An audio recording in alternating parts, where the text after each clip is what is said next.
బండ్ల మీద ప్రయాణించే వాళ్లే ఎక్కువగా ప్రమాదాలకు గురవుతున్నారని, ఎక్కువ లోడుతో పోయే లారీల వలన, ఆటోలలో ఎక్కువ మందిని ఎక్కించుకోవడం వలననే ఎక్కువ యాక్సిడెంట్లు జరుగుతున్నవని, హెల్మెట్లు పెట్టుకుంటే కొంతవరకు రక్షణ ఉంటుందని, ఇప్పటివరకు యాక్సిడెంట్లు జరగడానికి కారణాలు తెలుసుకునే సర్వేలు వెల్లడించిన విషయాలు అందరికీ వివరంగా నిరంతరం తెలియచెప్పే పని ఒక ఉద్యమంగా చేపట్టాలి. పెద్ద వాహనాలు, ట్రిప్పర్లు, ట్రాక్టర్లు, ఇతర వాహనాలకు చీకట్లో కనిపించేటట్టు వెనుక వైపు రేడియం స్టిక్కర్లు తప్పనిసరిగా ఉండాలి.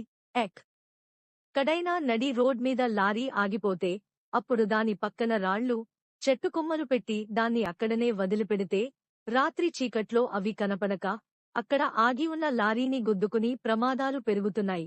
పోలీసులు శ్రద్ధతో అలా రోడ్ మీద ఫెయిల్ అయిన లారీలను వెంటనే తొలగించాలి.